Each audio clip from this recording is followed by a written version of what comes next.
Good evening, Nutters. Steve Wellings here for another Saturday evening call. It's just after 8 o'clock on Saturday, the 25th of February. And we've gathered together as we tend to do. Ryan Deal was knocking about in the chat at 4 a.m. his time. I tell you what, he's on the ball, that fella. We want to be honest. Yeah, Jason Shields in the chat as well. Shout out to everybody who's listening in. If you want to join us, StreamYard link is in the YouTube description, so you can jump on. It's also in the WhatsApp Boxing Nutters Messenger group. Just the one so far, but it's the main man himself, the head of the Prediction League. Joe Kennedy's on the call. Good evening, Joe. How are you, sir? Even Steve, how's it going? Not too bad, not too bad.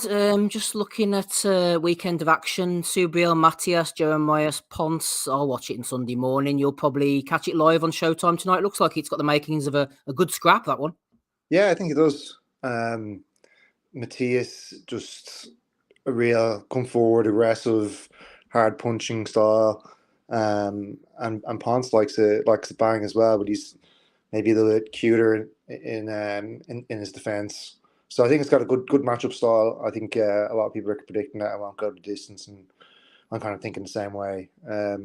Pretty heavily leaned on Subriel or Matias by KO in the prediction league. Mm-hmm. And that's the way I'm leaning as well. But I still think it'll be a good fight. I'd say Ponce will have his moments. I don't know. Is there much else to go on other than the Ritson win? What else do you go on when you look at Matias Ponce and you think, oh, he's got a good chance against Matias, or do you think he's overmatched here? Because all I can see is really the Ritson fight.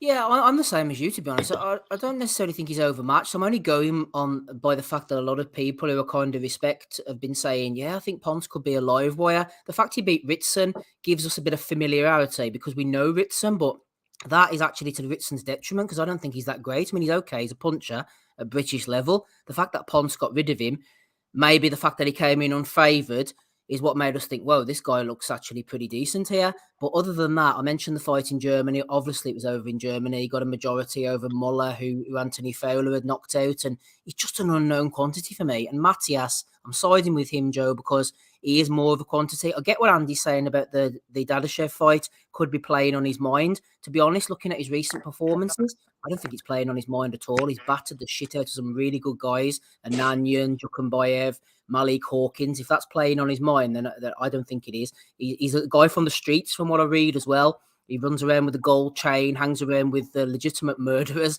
over in Puerto Rico or Dominican Republic, wherever he's from. So, to be honest, I don't think he's playing on his mind. I think he's going to walk through Ponce at some point. But like you said, it's going to be interesting. But yeah, I go with a Matias KO myself as well. Yeah, I thought the Matias Dadashev RIP incident, it seemed to shook him up maybe for the Onion fight. He didn't look at the sorts for the first fight, but then he really put it on him for the second fight. I was really impressed with how Matias closed that one out. Yeah, I think he's a tough one for anyone at that weight. Maybe like I said, he's not defensively minded, so maybe like if he came up against a big puncher, maybe a Teofimo Lopez could explode a right hand on his jaw or something like that. But and maybe Matias has that in him, or maybe Ponce has that in him tonight. But I think it's one of those that if you told me tomorrow that Ponce wins the fight, I'd guess it would go the distance.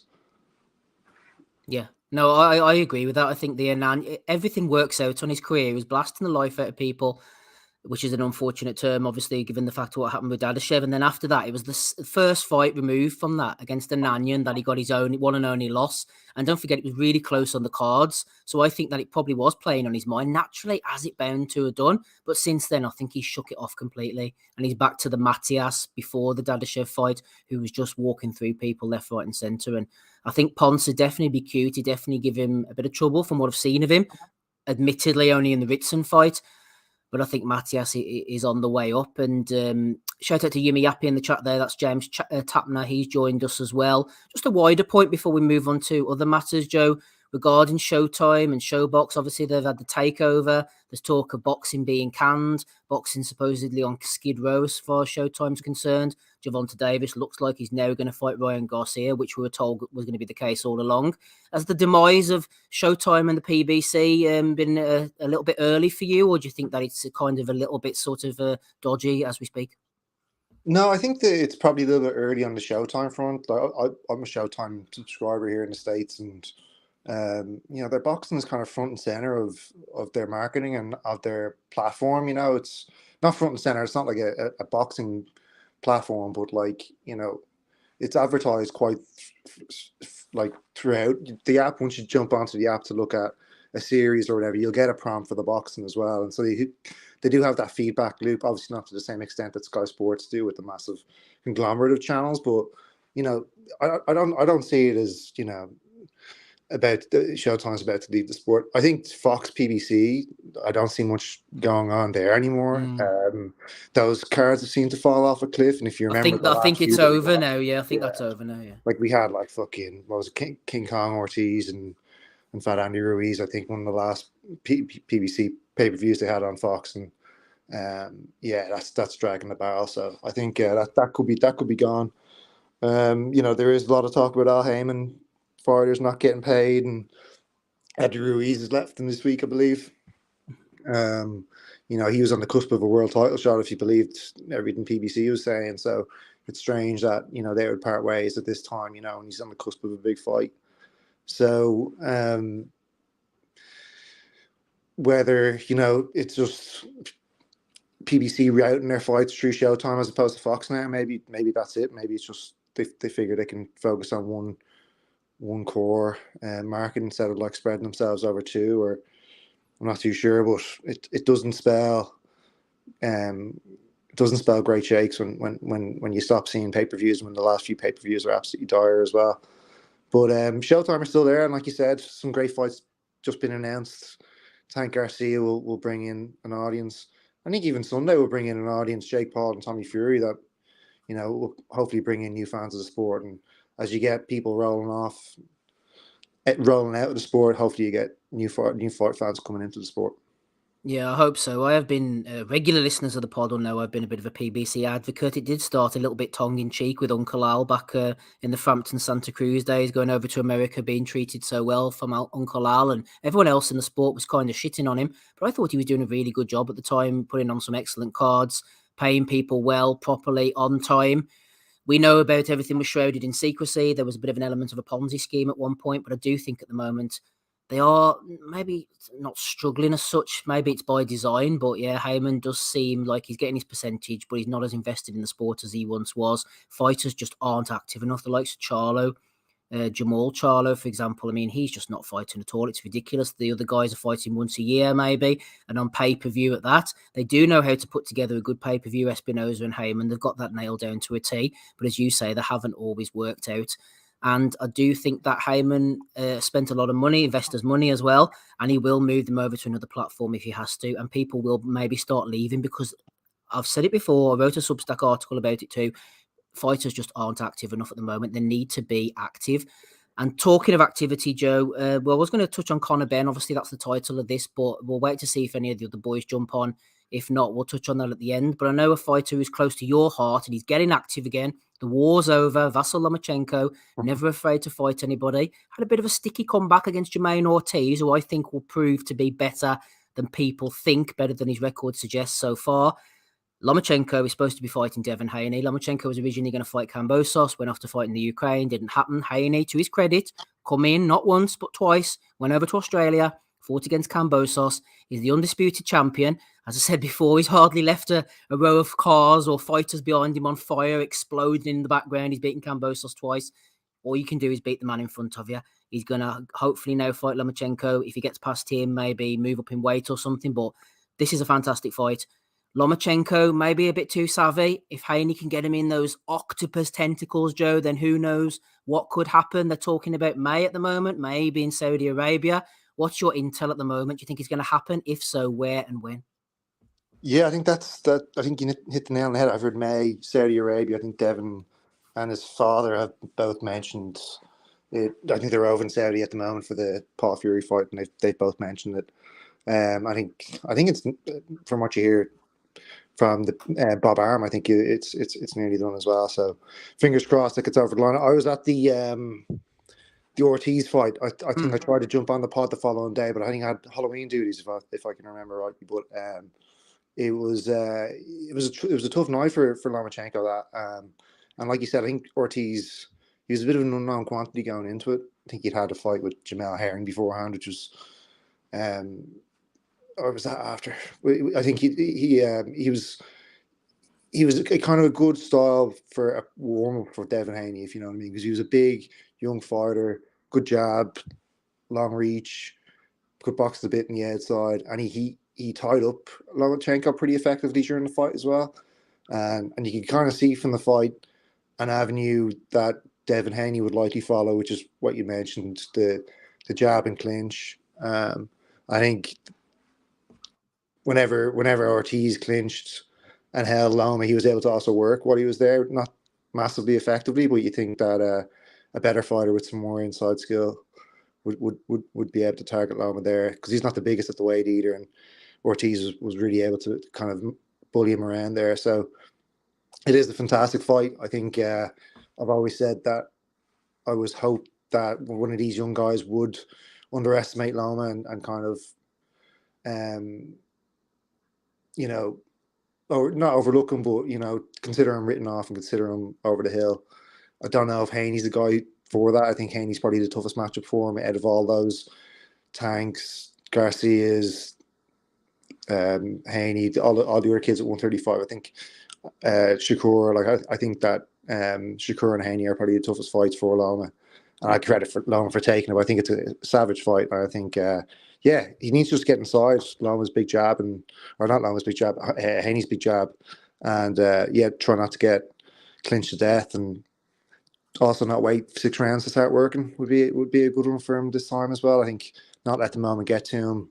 I don't know whether that's what happened with Lopez or whether he just was too casual at the beginning, but he definitely needs to start sharper. And yeah, just get working and get going through the gears. He does take a little bit of time to get going anyway, but you know, I think if he's firing all cylinders, Devin Haney would, as good as he is, will not have seen anything like that.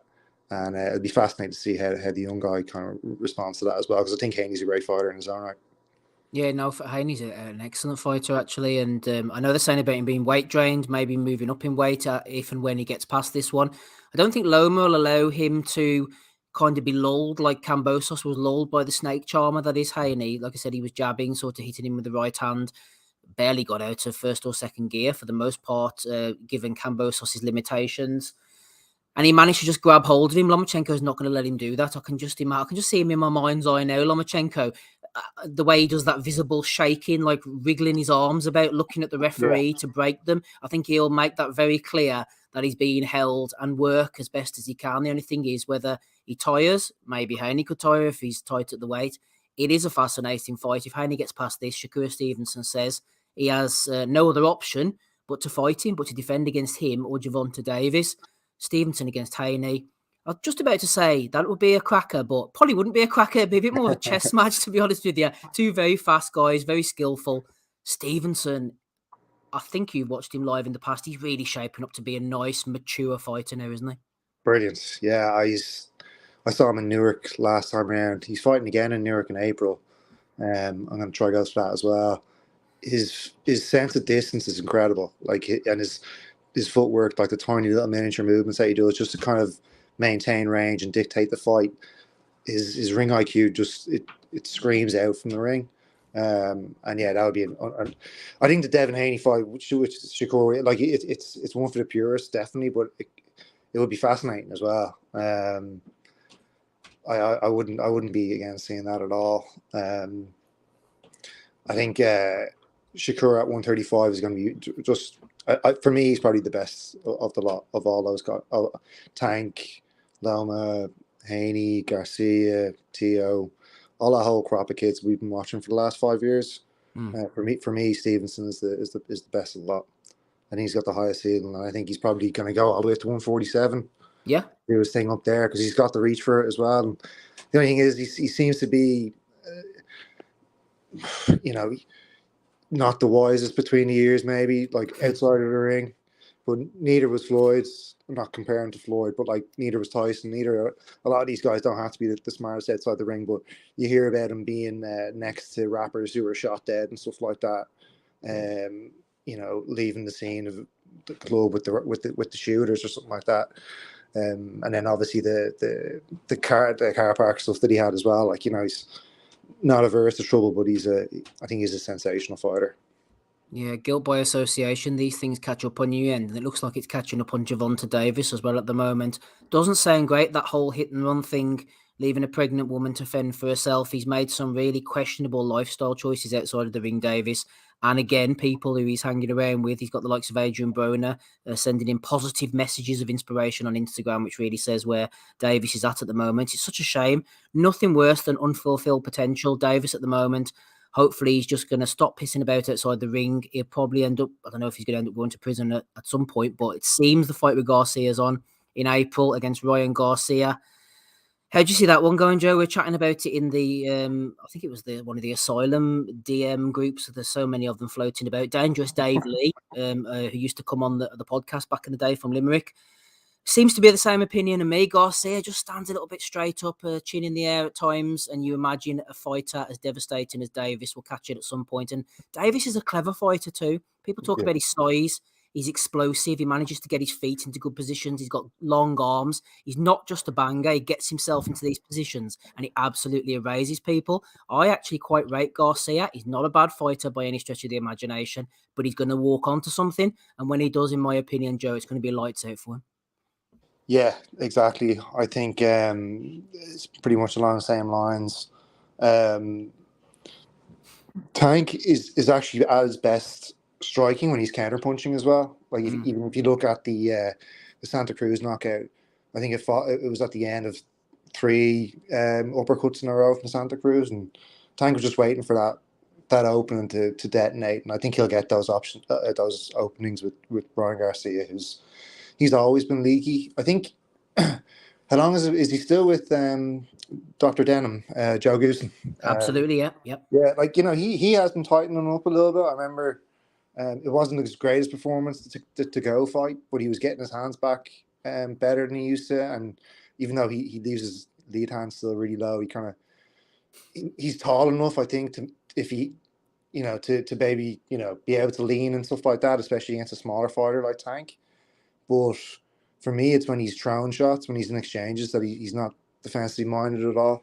I think Luke Campbell, I know people talk about that knockdown a lot, but that was kind of emblematic. I think Campbell just knocked him, hit him in between shots, and Garcia wasn't ready for it at all. Even though he recovered really well and he did what you want to see a fighter do in those situations, come back and stop a guy. I think that there's a big difference between the punching power of Tank Davis and Luke Campbell. And I think that, even Garcia definitely has a puncher's chance in it as well. I think that's one of the big unanswered questions for me is what's Tank's chin going to look like against a fully fledged 136-pounder, let's call it, for this fight. But like Garcia is a big guy and he can crack that left hand himself in his own right. And so there's nothing to say that, Tank's chin could wilt as well. But I think of the two chins, definitely Garcia is there to be hit more than Tanks, and I think that Tanks probably the better fighter to land that shot as well.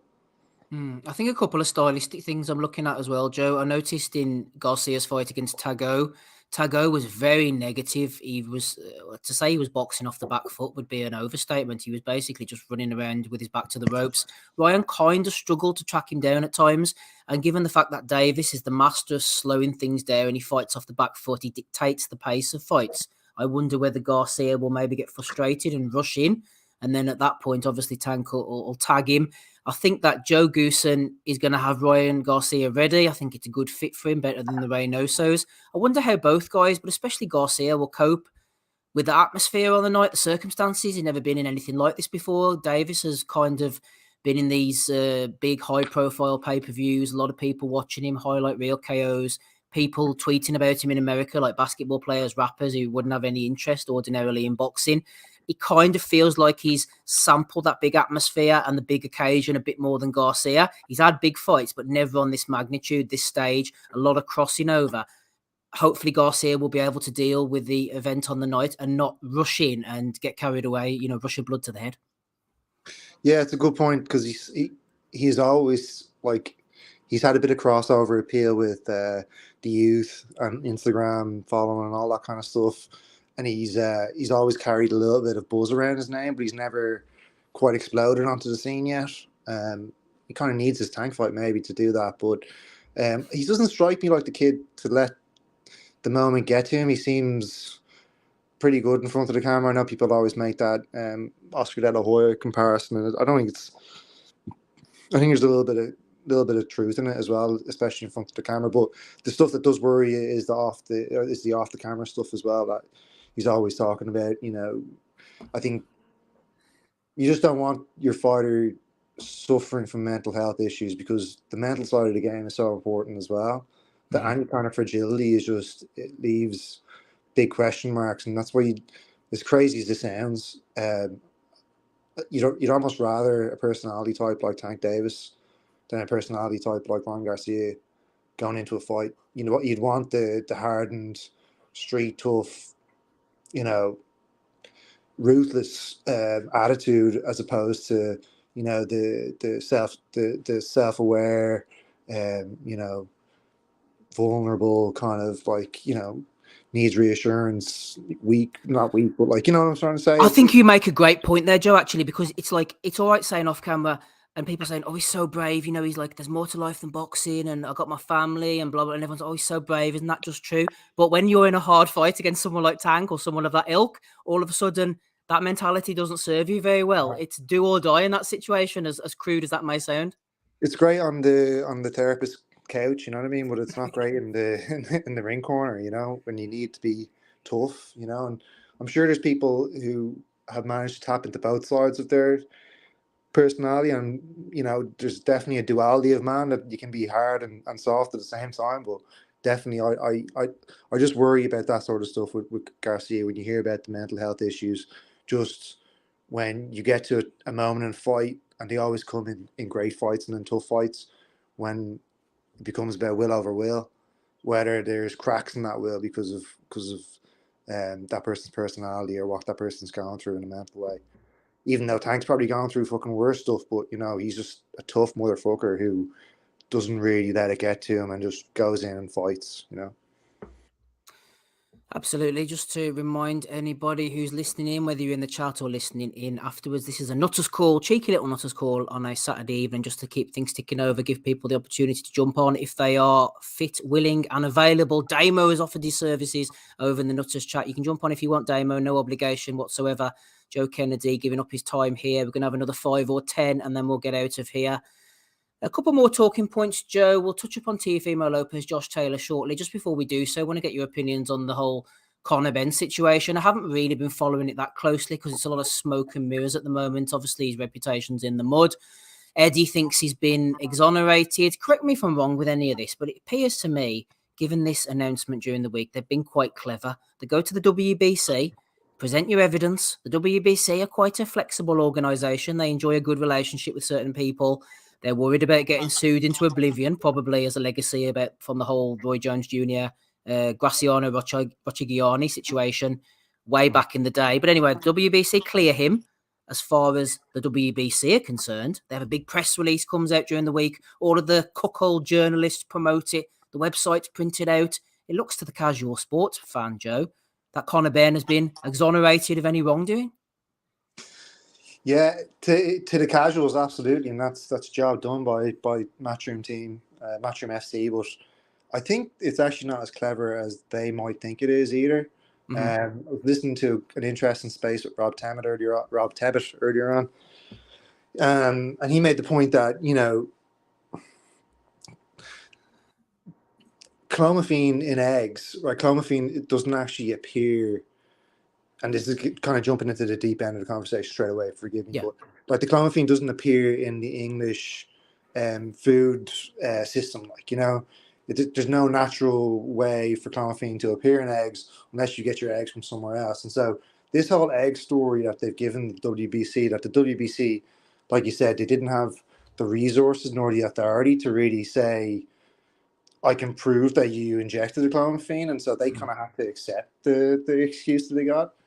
But what Matchroom FC and Conor Benn have just done is laid out their story, and they have to stick to that with the same investigations that's going on concurrently with VADA and the BBVFC.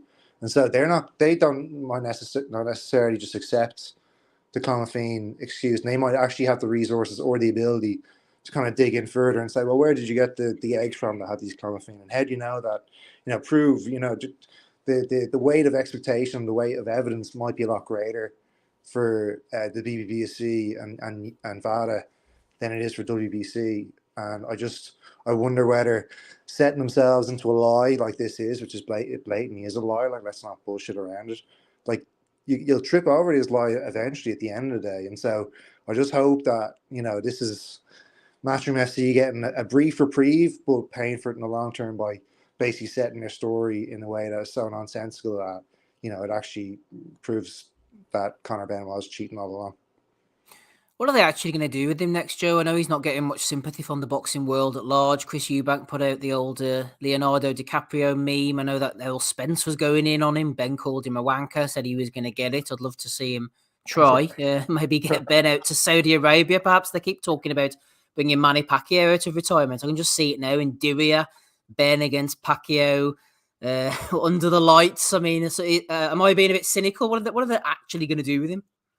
I think he's going to have to fight out of the UK for away from the UK for a long period of time while this gets figured out. So you can imagine him just popping up in all these Saudi Arabia cards, and probably maybe he'll do. His dad went over to America as well, right, and did a stint over there. He might do something similar. Boxing as an industry it suffers from continual amnesia, so we'll forget about this over time, and he'll have a second chance. He'll get a chance to redeem his career, and kind of the scandal will fade away over time, as they all do. But the streets will still remember, like we all still remember the Canelo beef and the Tyson wild boar. It'll go down as one of them, but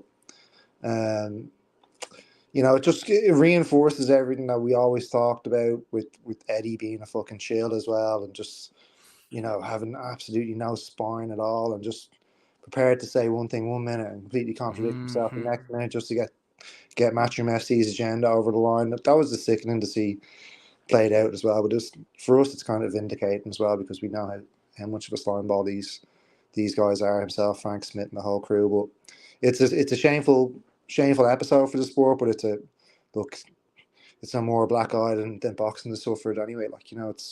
It's nothing really too new to the sport, and we'll continue watching. The sport will continue going on. And Conor Benn, he'll find fights.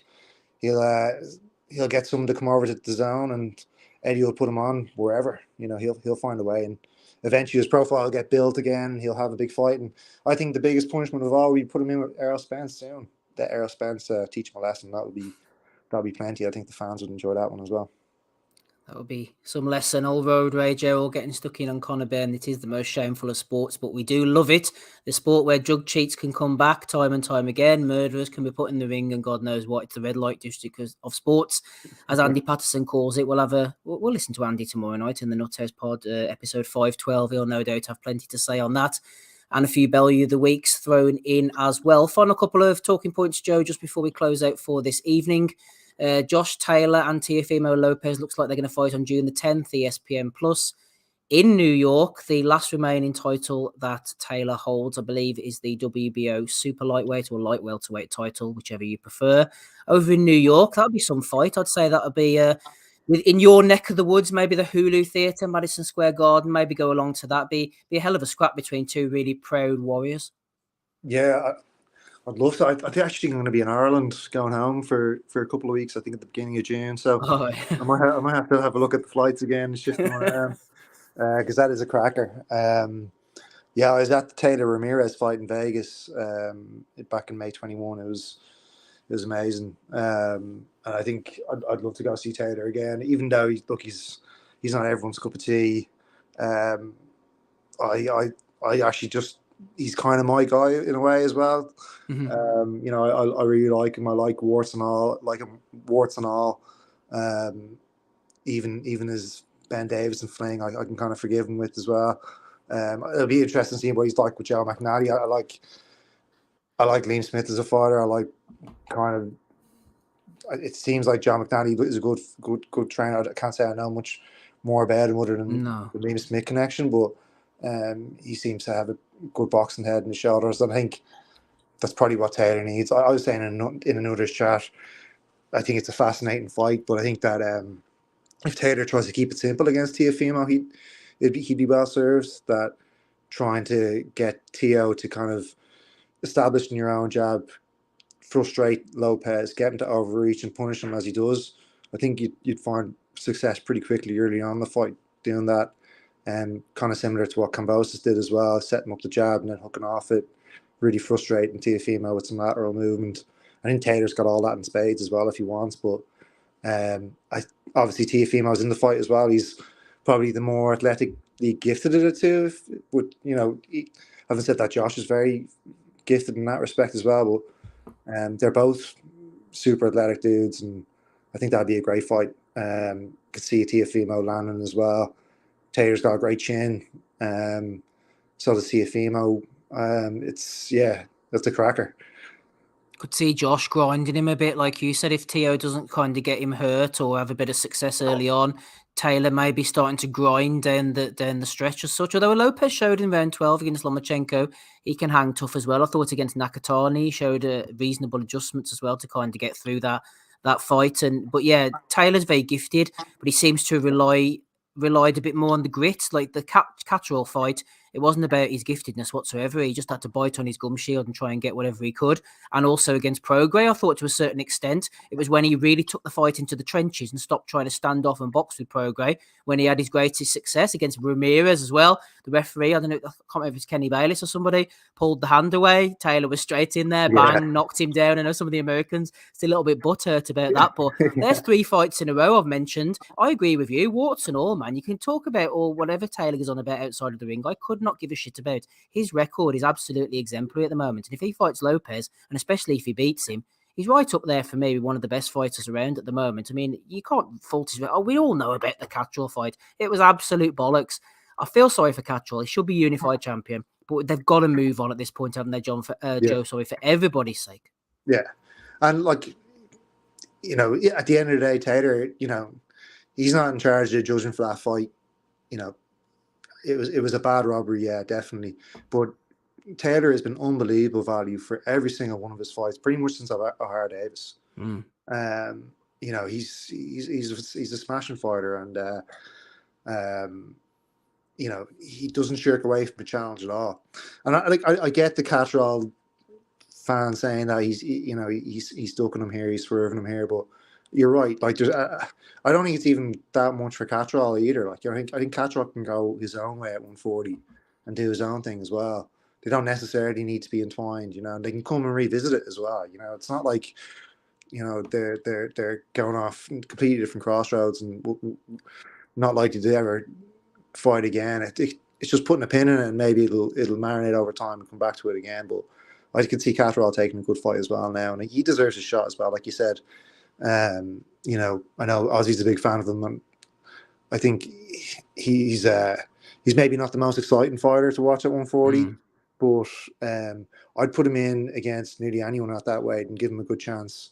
Outside of maybe Matias, but I think he'd give a good fight to anyone pretty much that way. No, I completely agree, and I don't think Taylor's ducking Catterall for the very fact, as I always say on the podcast, show me your body of evidence, and Taylor's body of evidence and what he's done in the past shows to me that he's a fighter who's willing to take on all comers, and I don't see any reason why he would avoid anybody, let alone Jack Catterall, and the fact he's jumping in with Lopez shows that even more as well. So hopefully they can make that one in June. We'll have Lomachenko Haney at the end of May as well. We'll have Davis Garcia at the end of April. Things are heating up. Tell you what, things are getting pretty hot here at the moment. Sonny Tay Games sliding in like a fiend at 25-9. Good evening, Eamon. How are you? Yeah, not too bad. Just backstage at this Floyd Mayweather spectacle. What's happening? Snuck off away to speak to the biggest star in the UK, that being yourself, Steve Wellington. Any signs of Chuck Woo ends? Say again, sorry? Any signs of Chuck Woo? No, not yet. He might be working security under a mask somewhere. Oh, the eyes. What's happening then in where is it? Wembley are you at, or where's the location? O2 Arena. Just keeping my eye on the crowd, to be honest with you, considering what's been said about the ticket sales. Seems about right at the moment.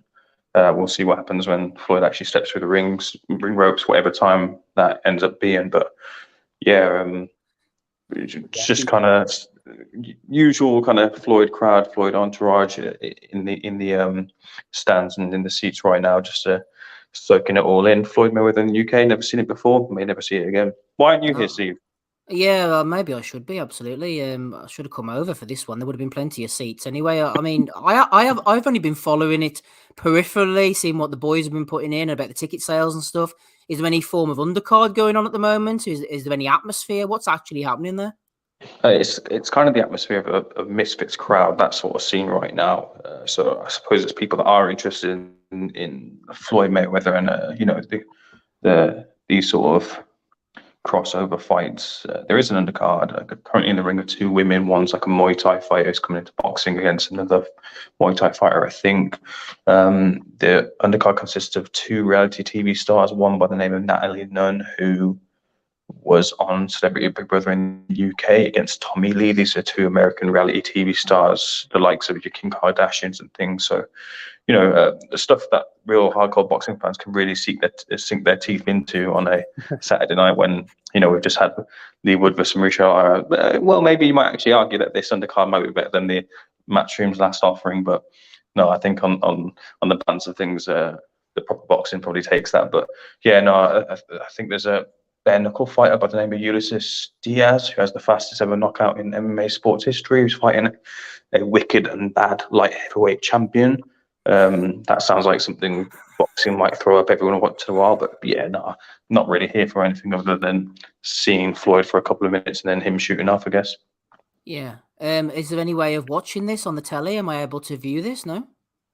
If they were paying me commission, I'd send you that way, but I guess they're not. So no, I think it's called Zeus Network. Never heard of it before. Might not hear of it again afterwards.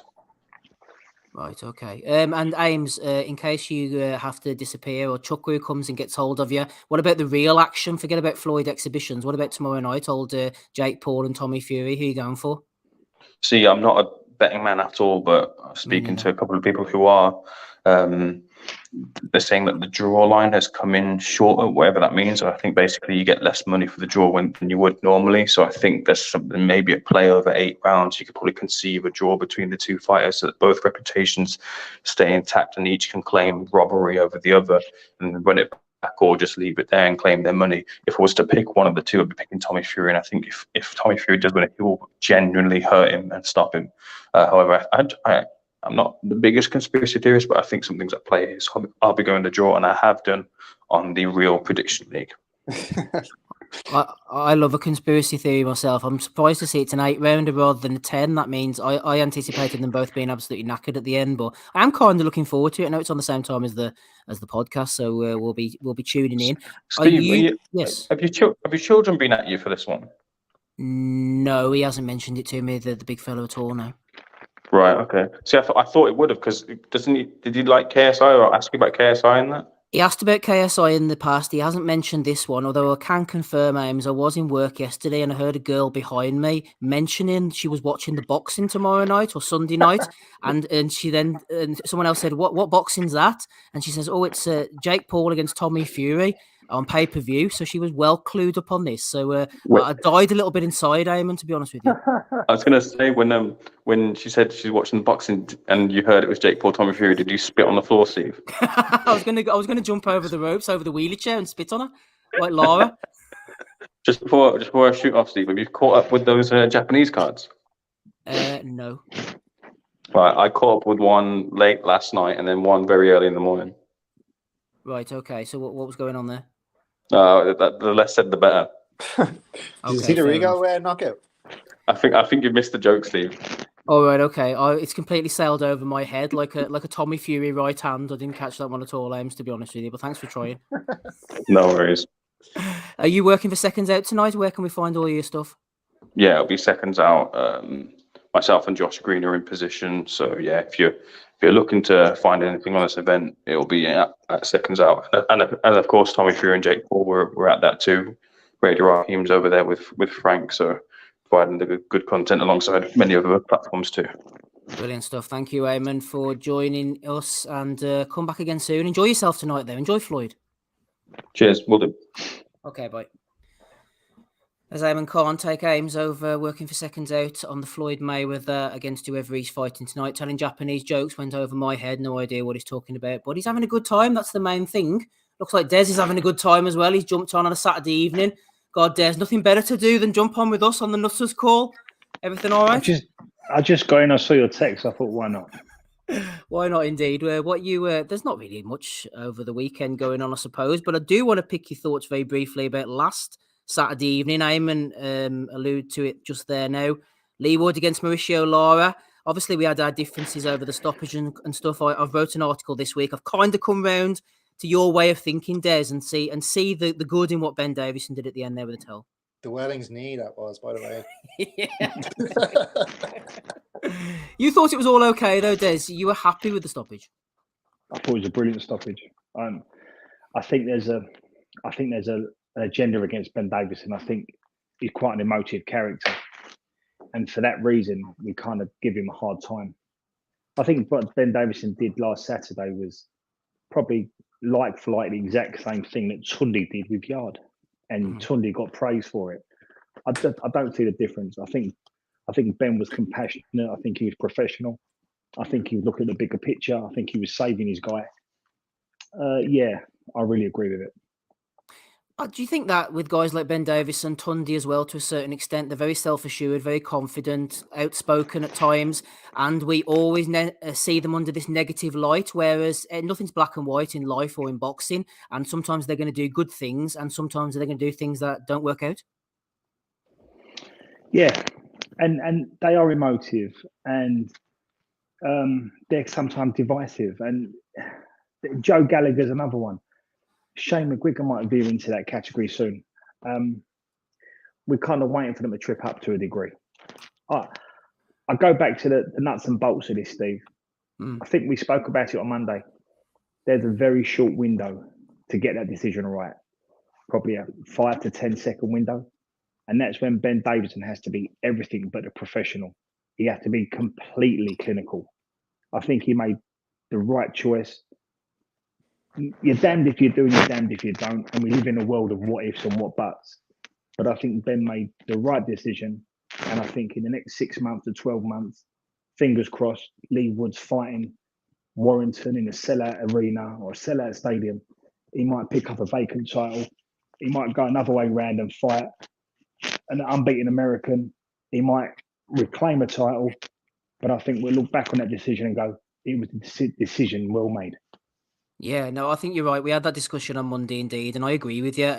Sometimes criticism gets levelled at referees as well, to a certain degree, but there really is no room for error in these situations. You've got literally seconds. You're making a decision, you call off a fight, you let a fight go on for too long, and people don't realise that there's a 5-10 second window. Impulsive, instinctual decisions are being made at the time, and we haven't got they haven't got the luxury as we have of sitting and watching Sky or DAZN or whatever and looking at highlights and replays and stuff. So I do agree with you on that one, and I'd like to see Warrington against Wood coming up soon.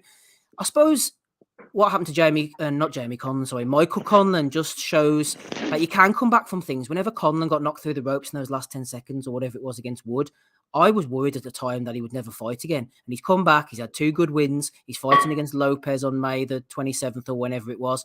Wood can come again now. He can fight Warrington in that arena. He has another chance, Des.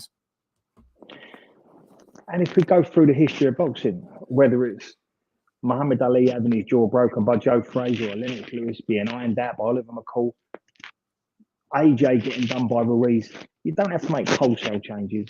Little tweaks, getting back on the saddle, and you live to fight another day. And sometimes we're all guilty of this, particularly in boxing. We don't give our fighters an opportunity to have a second chance or a third chance. And boxing's a long journey, isn't it, Steve? And we have to accept that fighters are going to get beat, fighters are going to get undone, because that is a big part of the learning process. And I probably veered off of what you were saying because I'm so focused on the point I'm trying to make with Lee Wood and what Davison did. But I think, and we had this on the show last Sunday, there was comparisons being made with Conlan and Lara. can you see, Lee, as a boxing man, and Joe, Lara and Conor are two different animals. And if it had been Conor in there, maybe then Davison in that split 3 seconds, 4 second window would have said, no, I can chance it. But against Lara, he couldn't chance it. There is a difference, isn't there? Yeah, exactly. Absolutely. Conlon's a mover. He caught him with that one shot, but Lara is an absolute destroyer and not a bad boxer either. I think he was setting him up for shots all night and maybe a bit better on the boxing scene than people give him credit for. Des, I want to get your opinion on one final thing before we close up. I can hear chaos going on in the background here in the Wellington household. Kids are going mad. There's no WBC title on the line. I want to get your opinion on Conor Benn before we close out this Nutters chat. We've heard from the WBC. They've exonerated him for better or for worse. It's the British Boxing Board of Control we want to hear from. You cad. What have WBC got to do with this whole thing? I'm not sure. I'll put my feelings forward towards Joe. Where does Conor Benn sit now? Where does Eddie sit? Is their reputation in the mud? What's going on in your opinion, Des, with this whole scenario? I'm really big on someone's innocent until proven guilty. I'm really big on people can make mistakes, and I'm really a believer in people having their say. I think the problem we've got here is we've not seen it played out in some sort of arbitrary court. We've not seen it transparently opened up to us. Conor Benn has gone quiet. Eddie's speaking in riddles. The WBC have inserted themselves into this into this subject matter. And really, I think I'd like the ball to have been a bit stronger. I'd like the ball to have had a bit more meat on the bone. And I'd like them to have taken control of the situation. It just seems we've got an awful lot of people that have made an awful lot of mistakes on this matter. And we don't quite know whether we're coming or going with it. Now, I'm reluctant to throw Conor Benn under the bus until I've got the facts in front of me. But from where I'm standing and what I'm seeing, it doesn't look good. And the way it's been handled has made it look even worse. I'm sorry if that's sitting on the fence, but I'm really big on someone's innocent until proven guilty. But it's not been played out, so we don't seem to have a very clear view of what's gone down, do we? No, I completely agree with that. We need to make our decision and make our mind up whenever the facts are all on the table. Let's just get the facts. Please, Eddie, like you said, stop talking in riddles. Give us the facts. Let us know exactly what's happened, when it happened, and then we can make our own mind up. But yeah, the WBC have inserted themselves into the conversation. I'm hoping that we can just come to a satisfactory conclusion, as I mentioned to Joe earlier. Maybe we'll see Ben fighting away from home, possibly Pacquiao in Saudi Arabia or something. But boxing just does these things. It's a sham of a sport, but we all love it. That's why we're here at 10 to 9 on a Saturday evening instead of out enjoying ourselves talking on the Nutters chat. That's the end of it, boys. I'm not going to keep this for any longer. Thank you very much for coming on, Des. Absolute pleasure. Joe Kennedy's been here as well from the States, giving up his Saturday afternoon. Take Ames was with us. He's over at the Floyd Mayweather. Aaron Chalmers, that's the guy who's fighting, Aaron Chalmers. Can't watch it on TV, apparently. Not sure what's going on there, Joe. Are you watching it stateside? Not at all. Not even for comedy value, no? Nah, I couldn't be fucking arsed, no. That's a joke about, like, you talk about Paul Fury being a joke to boxing. I think Mayweather boxing is constant more of a joke, to be honest. But Floyd, what are you doing, Floyd? That whole legacy you had. But then Roy Jones is fighting in an exhibition in a few months as well, or a few weeks as well in March. Some backwater is not even in the O2, so who knows? These guys just go on for far too long. We've maybe gone on for far too long as well. I've been Steve Wellings. Thank you very much. We'll do another Nutters chat next month. Cheers for listening in. Love you all. Thank you. Cheers, boys. Bye.